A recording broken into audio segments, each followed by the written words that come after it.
The Rams are on a 6-game losing streak, a little Thursday night football. How do you break the streak? The key matchups and more. It's a crossover Thursday with Locked On Raiders. All that's coming up next on Locked On Rams.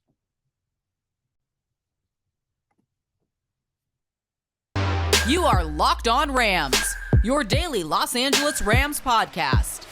Part of the Locked On Podcast Network, your team every day.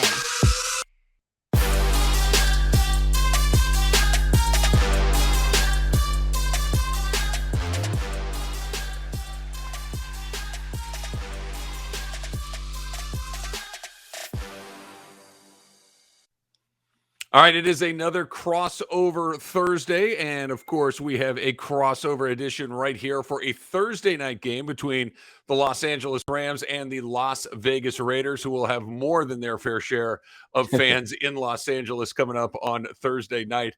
I'm looking forward to seeing exactly what that looks like. Before we get started with your boy Q and Travis Rogers, I want to remind you that today's crossover episode is presented by our friends at PrizePicks. PrizePicks is so much fun and it's easy to play. No competing with other players, just you versus the projections available. Pick 2 to 5 players, and if they score more or less than their PrizePicks projections, you can win up to 10 times your money on your entry. It can literally take you less than 60 seconds to enter. It is that easy, and we love PrizePicks, and we know that you will love it as well. First-time users can receive a 100% instant deposit match up to $100 with the promo code LOCKED on. That's prizepicks.com, promo code locked on. All right, Q. So let's talk about storylines coming into this one. Obviously, the tale of two different teams right now. The Raiders are having won 3 in a row. The Rams have not been a Super Bowl about 10 months ago. Everything since then has gone in a weird direction. So what is the biggest storyline for the Raiders coming into this game on Thursday night at Fife Stadium?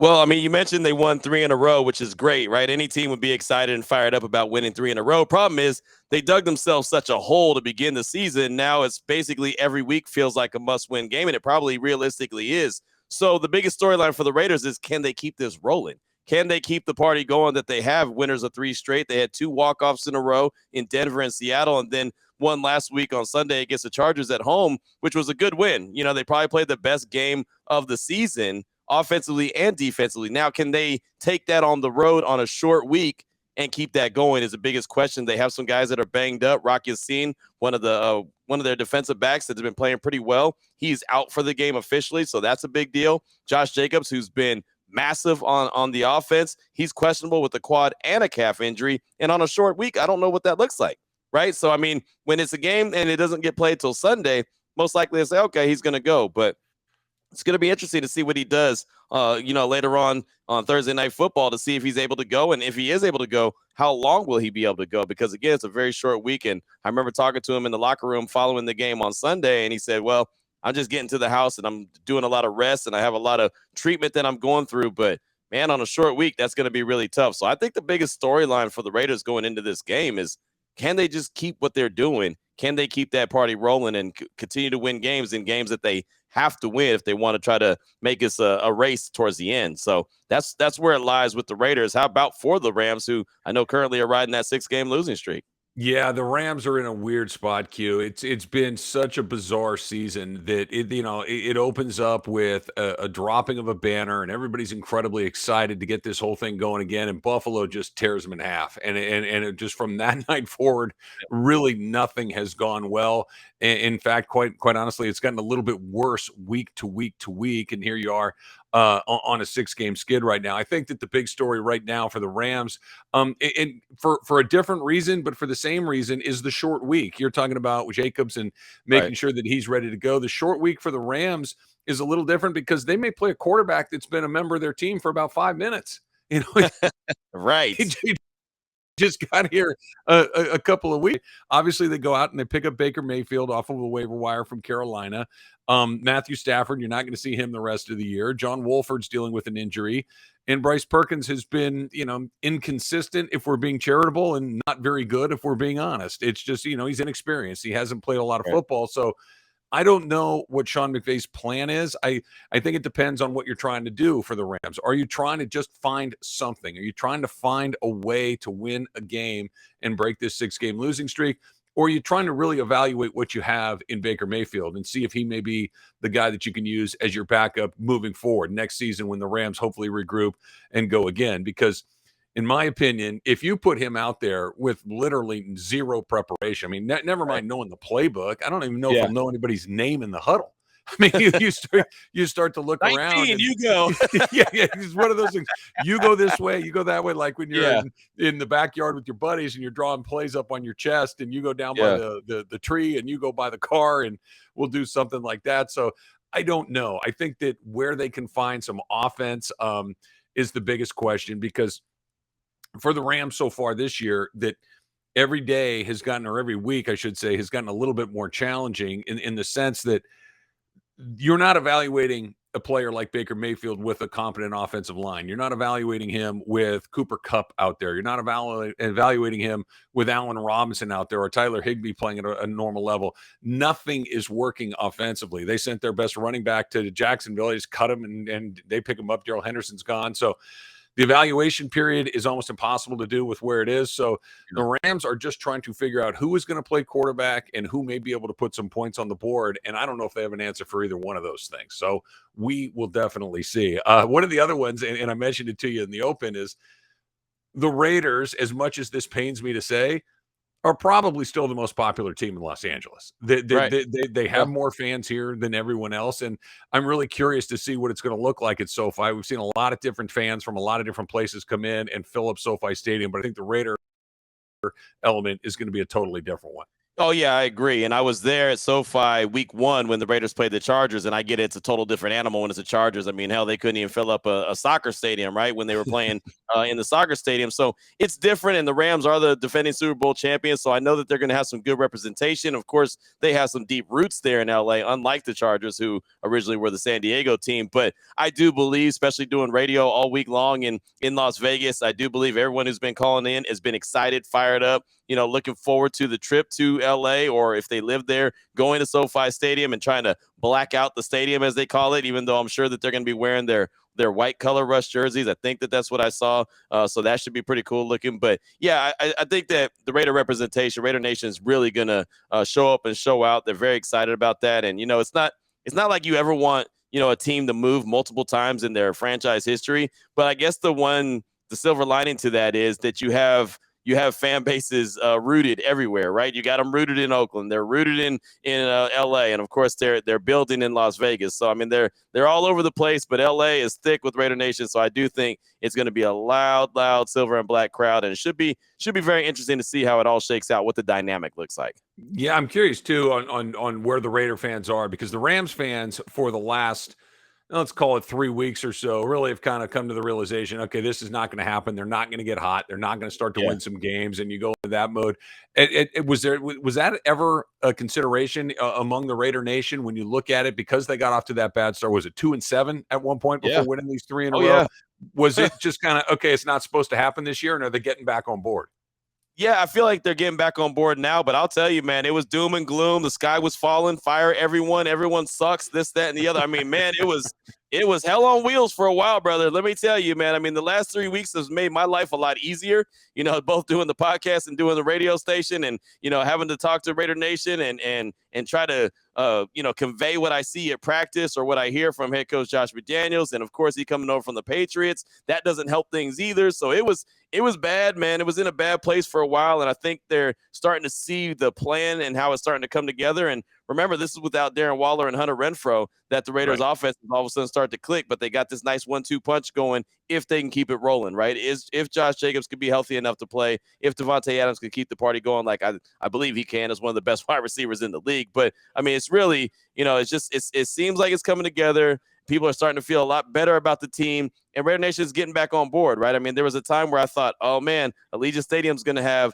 more fans of the other team consistently than they do of the Raiders. And sometimes it happens. I mean, Las Vegas is a destination place, so people come to Vegas. People want to see their favorite team, spend a weekend there and see a football game at the same time. So there's still a lot of representation of the other team. But now that the Raiders are winning and have won 3 in a row, I think Raider Nation is like, okay, yeah, let's go. Wait, I think this team could do this. I think they can go on this run, as they went on a 4-game winning streak to end the season last year. So they need more than 4 wins in a row. But if they get this game on Thursday night, then it could be 4 games in a row. So we'll see. We'll see how it happens. But, man, I'm pretty excited that they're at least turning the corner and showing some life. Yeah, Rams looking to get 1 in a row for the first time in about 2 months. So we're keeping our fingers crossed on this end as well. So there's some of the biggest stories heading into Thursday Night Football.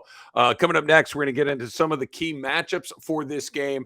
That is coming up next on a crossover Thursday, Locked on Rams and Locked on Raiders. Let me remind you that this episode is brought to you by Audible. Audible is releasing a slate of new football podcasts that we're sure that you're going to love. That's why you'll be able to find a sneak peek of Block Forever available on Locked on NFL right now. Block Forever is a brand new podcast from former NFL All-Pro Ryan Khalil and Audible.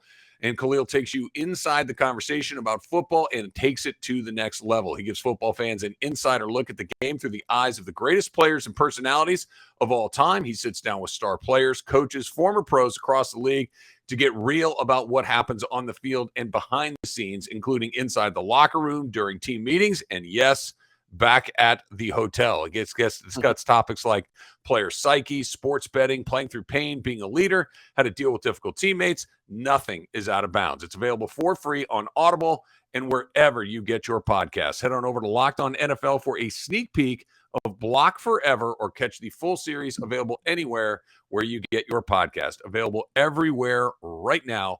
Audible, get in the game. All right, you are listening to a crossover Thursday here on Locked on Rams and Locked on Raiders. My name is Travis Rogers, your boy Q, covering the Raiders for you out of Las Vegas as well. Let's talk a little bit about what's coming up as far as key matchups go, Q. The Rams, I'll go right here. I think that the Rams are going to have to find a way to get some pressure on Derek Carr. Aaron Donald is not going to play, and really, there have only been 2 players all season long that have been able to put any sort of regular pressure on the quarterback, and that has been Donald and Bobby Wagner. And that's not what Bobby Wagner does necessarily. It's been more of a necessity that the Rams have needed to get some pressure from somewhere. Leonard Floyd really has not stepped into that role.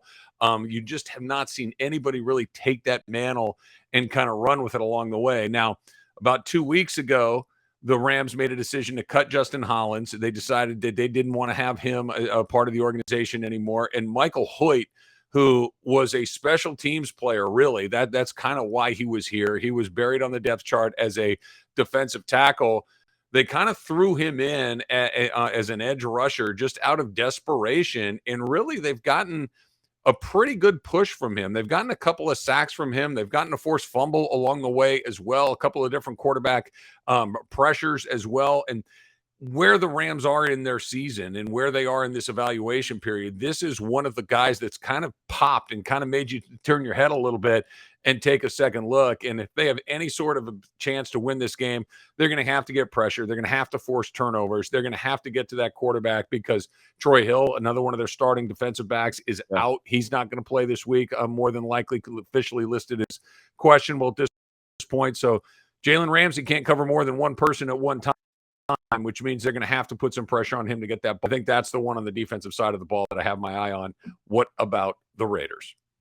Yeah, I mean, I think that you hit it right on the head as far as one of the key matchups for this game is the trenches, right? And the Raiders' offensive line was a big question going into the regular season. And it's funny because as much of a question as it was for the Raiders going into the season, I thought that they had it probably the worst in the league. Come to find out that the Rams actually had the offensive line situation worse in the league. And what are they trotting out there? 13th different variation of that offensive line. So there's no cohesiveness there, right? They've been, just kind of a mash unit. And they're trying to put whatever together that they can. Well, the Raiders, they were doing a rotation. Even in game, they were rotating guys in and out because they couldn't find the starting 5 that they wanted. The last 3 games, it feels like they're really comfortable with the guys that are out there. And in one of those 3 games, the starting left tackle, Colton Miller, actually missed, but Jermaine Illuminor was able to hold it down. But the last 2 games, they got their starting 5 back out there. They look very comfortable. They've been doing really well. Last week against the Chargers, Derek Carr didn't get sacked at all. And matter of fact, Khalil Mack, who in week 1, he just wrecked the game for the Chargers against the Raiders.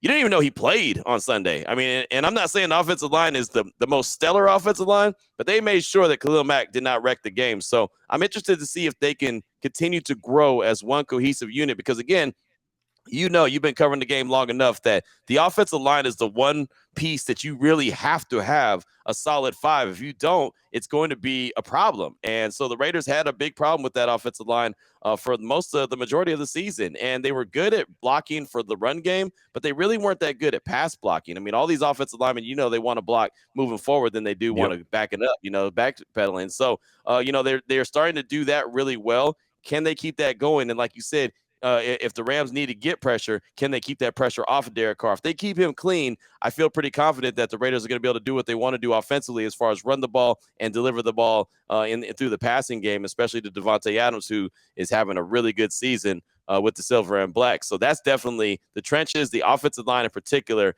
is one that I'm really paying attention to. Can they continue to build off of what they were building off the last 3 games? What else are you looking at as far as matchups? Yeah, one of the other ones, and you just mentioned Davante Adams, is I'm curious as to whether or not they make Jalen travel with him. That if they just decide that we're going to put Jalen on Davante Adams and see what happens. And, I don't think that anybody erases Davante Adams. He's too good of a player to kind of do that. But Jalen's one of those guys that can at least give him a pretty fair fight and go up there and go toe-to-toe with him. But that's not something that the Rams typically do. They kind of find the guy in the moment and figure out who it is. I always use this as an example because this is the team that's really taking advantage of the Rams, that when they play the 49ers, sometimes George Kittle's the one they can't stop. They put Ramsey on Kittle, or maybe it's Debo one week, and then they'll put him on their second quarter, second half, or whatever it may be.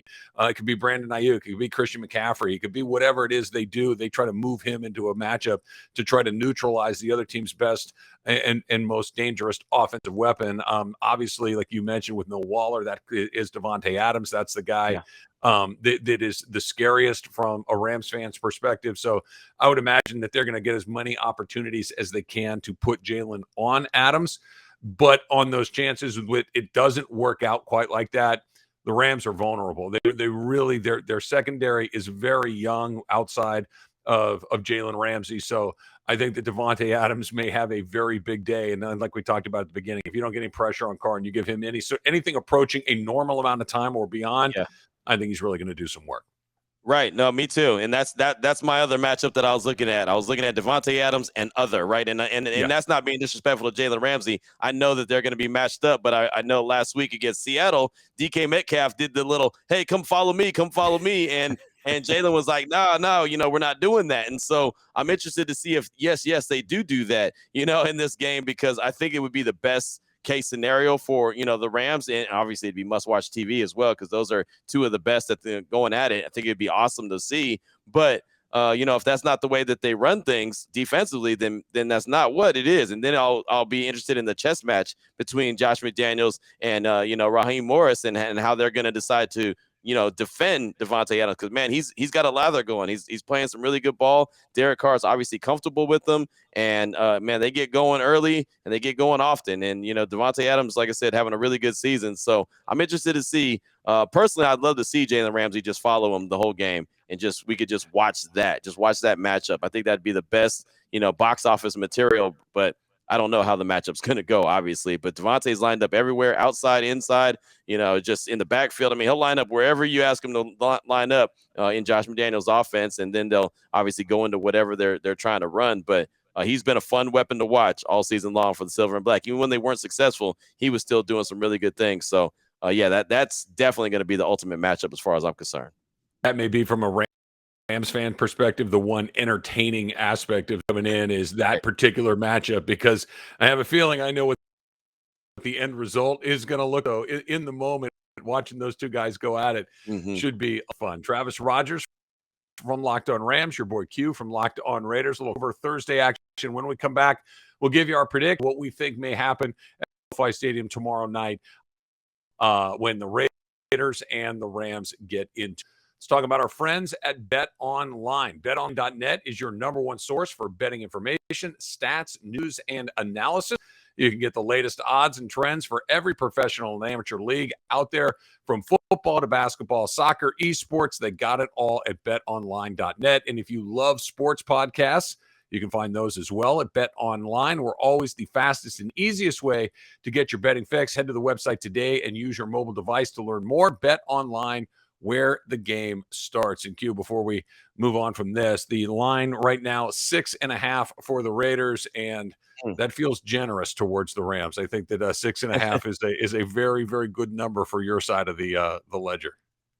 Yeah, not bad. Not bad, right? I mean, to be on the road and have that kind of a number right there in your favor kind of tells you what, the fine folks here in Vegas think about the game. And, a lot of times, more times than not, I say it all the time and people laugh at me. There's a reason why there's air conditioning in the desert, right? I mean, more times than not, Vegas knows what they're talking about. So should be interesting, but, they got to play it. They got to play it on the field, not in the casino, not in the sports book. So we'll see how the game shakes out.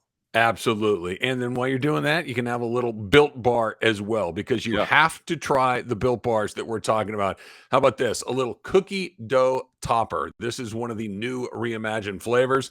Coconut brownie bar, anything with coconut, I'm in on that. Coconut brownie topper as well. White chocolate peppermint granola. Come on, man. It's Built's take on a granola bar, but it is oh so much more filling and still insanely tasty. Candy cane brownie. How about that for the holidays? Anyone who hasn't tried Built Bars before, they're literally the best tasting protein bars ever built. They're revolutionizing nutrition with 100% real chocolate, 17 grams of protein, and shockingly low sugar and calories, just 130 calories. Sink your teeth into the first bite, and it'll change your life forever. No joke. There will be a time before you tried these Built Bar flavors, and then the rest of your life. Get 15% off of your order right now by using the code LOCKEDON15 at built.com. Get 15% off of your order right now by using the code LOCKEDON15 at built.com. Built, you gotta try this. Thanks again for making Locked On Rams and Locked On Raiders your first listen every single day. For your second listen today, check out the Locked On Sports Today pod. The games that matter the most to the biggest stories in sports go beyond the scoreboard and behind the scenes with local experts and insights only Locked On can provide. Locked On Sports Today, available on this app, YouTube, and wherever you get your podcasts. All right, Q, we talked a little bit about the line. The Raiders obviously favored. The Rams have not been a favorite for quite some time. How do you think that this thing plays out tomorrow night at SoFi Stadium, Thursday night football, standalone game, the whole world watching? Yeah, it's really interesting, man. I'm excited about this game. I'm excited about this matchup. Of course, I feel like it's the Battle of LA's, even though the Rams are actually the LA's team and the Raiders are just visiting. Right. But I mean, it's still the Battle of LA as far as I'm concerned. So I think it's going to be a lot of fun. As far as the Raiders go, man, they their offense, I feel pretty confident that they're going to be able to get things going with their offense. Adams, Josh Jacobs, depending on how much he plays, if he plays, he's questionable going into the game. I feel like that he's going to continue to do what he does, and Davante Adams is going to be able to, be that great complement. It's like a 1-2 punch, regardless who gets going first. They both get going in the game, and that's where the Raiders have success offensively. My big curious part of the game is I want to see how the Raiders defense continues to mature. And I realize that there's either going to be a backup quarterback that's been with the team for a while as a starter, or there's going to be a new Baker Mayfield as a starter. And I don't think that it's going to, I don't think that those guys in particular are going to be big threats against the Raiders defense, but I don't think the Raiders defense can go into the game thinking that way. You know what I mean? Like, they have to go in there knowing that this is an NFL game. These are NFL players, and anything could happen. So they've got to be on their A game. Rock Ya-Sin, again, I mentioned him being out, I think is a big deal because it doesn't allow them to be as physical as they like to be. Nate Hobbs coming back is a big deal. He came back on Sunday, and so that was a nice welcome addition. And Chandler Jones had his first breakout game of the season last week against the Chargers. Can he build on that? Again, I mentioned that the Rams offensive line is shaky. They've had many different versions of that offensive line. So can Chandler Jones take advantage? Can Max Crosby take advantage? Can that interior part of the defensive line led by Jerry Tillery, can he take advantage? I just want to see how that Raiders defense and their defensive line in particular continues to develop.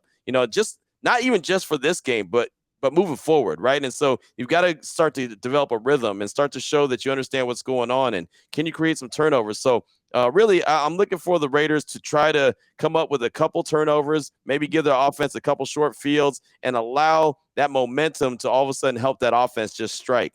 And then the other thing that they did on Sunday that I didn't like with the offense was they started off slow. So I think that they need to come out of the locker room and not allow the Rams to feel like, hey, you know what? This is a game that we definitely could win. I mean, and again, I know they can win it because they're an NFL team. So I don't want to sound like, oh, the Raiders are going to just walk into SoFi and take a victory and it's just that easy, because it's not. But they got to go in there and show that they're the better team. And right now, I mean, they're the better team, right? Just because of all the injuries that the Rams are dealing with. It's just, I mean, it is what it is. Aaron Donald out, Stafford out. I mean, you tell me, right? I mean, it's just, that's what it is.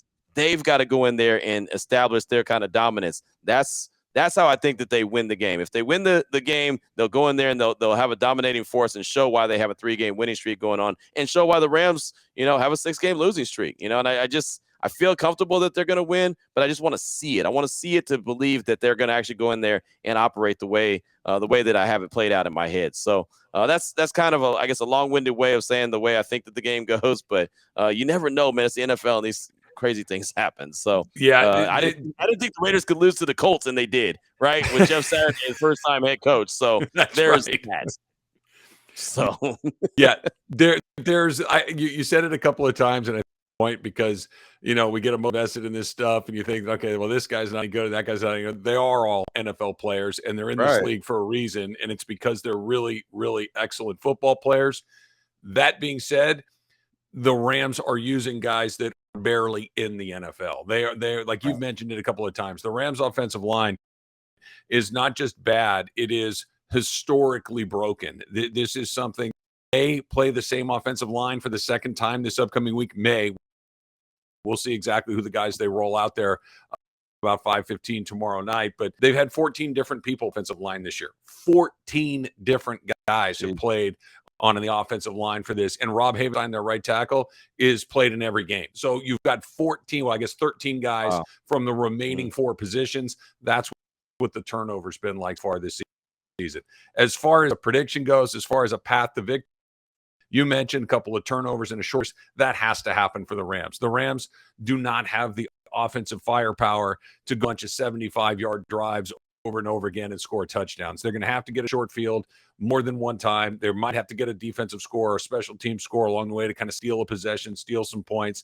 And as weird as it sounds, they're going to have to try and kick as many field goals as they can. I don't think that they're going to get a ton of opportunities to score touchdowns. Matt Gay has been the lone bright spot for this team offensively. He's got range to about 60 yards. So if you can get a couple of those short fields, even if you can't turn them in to touchdowns necessarily, to grab some threes and hope that your defense makes some plays, because thinking that Bryce Perkins or Baker Mayfield, or if we see John Wolford, which I'm skeptical about, they're not going to put up a bunch of points. They've only scored more than 20 points twice all season long. They finally went over 20 again for the second time last week against Seattle. They did do what we talked about. They got short fields. They played pretty good defense along the way. Wolford made a couple of mistakes, but was not dreadful, and they still lost. They played their best game of the season and still lost at home to a Seattle team that, to me, is okay. They're not a bad team, but they're certainly not a dominant team the way that we've seen some other ones come through.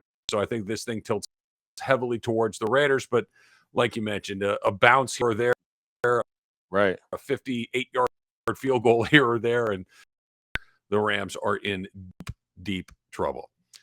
All right, that's going to do it for this Thursday crossover edition of Locked On Rams on Raiders. For all of you fans, all you Rams fans, enjoy the game coming up on Thursday for your boy Q Unders.